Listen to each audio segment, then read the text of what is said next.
honor, integrity, loyalty, commitment, leadership. These are just some of the words that we think of when we think of a 33rd degree Mason. Here in the 33rd degree room at the Minneapolis Valley of the Scottish Rite, these walls are lined with those men who have received this high honor. It is our hope to provide you a little insight into these brothers by bringing you a series of short interviews with some of those brothers assembled here. 5 questions with a white hat, as it were. We want to begin this series with the oldest, not actually in age, but more so in the time that he has been a 33rd degree Mason. This handsome fellow right here, you should recognize as a past Grand Master of Minnesota Masons, Most Worship Brother Don Severson. We hope that you enjoy this interview and all those interviews to come in the future. Thanks. So here we are today. We're lucky enough to be in illustrious Brother Don Severson's home. He is going to be our first white hat that we're gonna put to the grill. We're gonna give him a few questions and looking forward to finding out his answers. Thank you first of all for having us here, Worship Brother Don. You're welcome. Fabulous. Okay, so we do have these questions for you. Our first question we're going to throw out at you is, how long have you been a Scottish Rite Mason? I was in the spring class of 1969, started my degrees in January of 1969, and just coincidentally that was the year I was appointed to the Grand Lodge line. Wow, that's pretty cool. That's a long time ago. So my second question is, so I've heard that you play a strict game of pool, and there was somebody I used to watch you play pool with all the time. You're talking about Don Fanning, the ancient mariner, or the ancient railroader. I think he was 109 when he finally joined the Celestial Lodge above. And he was pretty fair stick, as they say in the trade. And we were pretty evenly matched, so it was a very enjoyable pastime on Thursday nights prior to the evening meal. Just a side note, how long ago did that tradition start? Because I know it was going on when I came down. Oh boy, I can't give you a date. My goodness. Long time. Long time ago. Fabulous. I guess my next question would be, do you have a favorite degree at the Rite? And I know that's a tough question because I'm sure you're going to want to say all of them, but do you have a favorite degree at the Rite? Well, I think it's the 10th degree. Is that the one that Mike Wall used to do?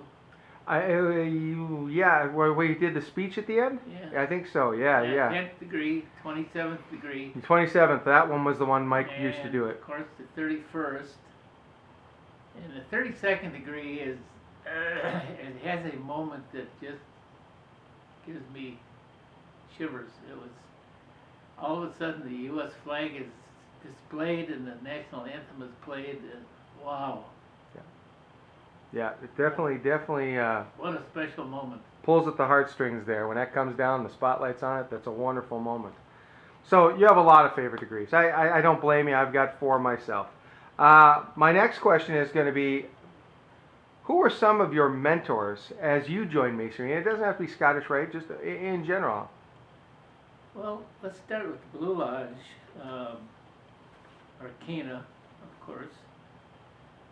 Some old-timers that are all gone. Knut Norling, John Norling, Elmer Soderberg, Herb Schoberg, and I can still hear their voices. Yep. Urging me to do the work and do it properly.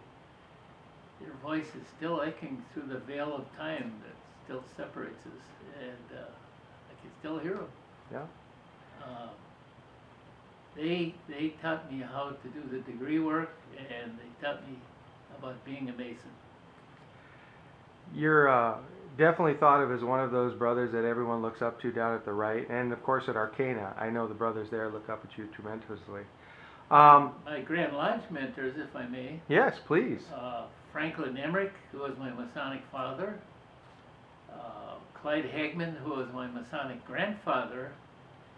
And those 2 brothers, what you see in Masonic charities today, those were the two that were the real start, that really got the thing started. The Masonic Cancer Center Fund. Masonic Hospital is what it was known back then. Then it was the Masonic Cancer Center, now it's Masonic Charities. But those two fellows, you can thank them for what we have today. That's awesome. Those two brothers, I should say. Oh, Scottish Rite mentors, Harmon Olofsson, former secretary, Al Myers, who appointed me to the Lodge of Perfection, Mm-hmm. Charles Buzz Anthony. Some of the old timers will remember him. Yeah. He was a custodian, and he was the toughest custodian that ever walked the face of Minnesota Masonry. So Scottish Rite, lots of mentors. Yeah. Lots of brothers to look up to there from all over. So there and again, I personally, I know a lot of brothers look at you as kind of an unofficial ambassador to the Scottish Rite, and seeing your face down there all the time and talking to the new brothers and being that shining light of an example to all Masons as far as how you should treat brothers, especially those you don't know. My final question is, what makes you continue to come down to the Rite almost every week after all these years? Well, of course, excuse me, the fellowship, the dinners are very nice. The degree work, of course. But in recent years, we've had an education committee that started about, 20-some years ago, and I was one of the original members of the education committee. And it was a well thought out project, well thought out plan. And I enjoy being part of that committee, although unofficially. One of the things that brings me down there is the education committee. Yeah, and they're still doing tremendous work these days, and I know I see you in there all the time. Well, back in my day, it wouldn't have been practical. There were 160 some in my class, and we sat in a classroom style and had a few short lectures, but it was nothing like today where they're involved in discussion groups, which was a huge step forward in the Scottish Rite education. Mm-hmm. Yeah.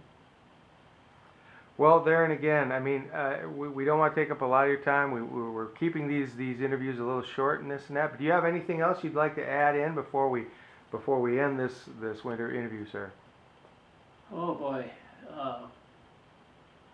Masonry has been an extremely important part of my life.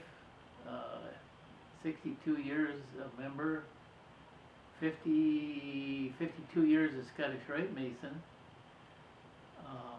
Master of Arcana Lodge in 1968, Charter Master of Phoenix Daylight Lodge in 2005, Grand Master of Masons in Minnesota in 1978 and 79, and my goodness, that's 42 years ago. Long time. I must have been a young sprout. You're still a young sprout, in my opinion, but I think I was 48 years old when I was elected Grand Master. So it has been an important part of my life. It has made me, I believe, a better man, a better husband, a better father, a better person. well, again, we can't thank you enough for your time and letting us come into your beautiful home, and we look forward to seeing you down at the Rite this fall cycle. I'll be there. All right, take care.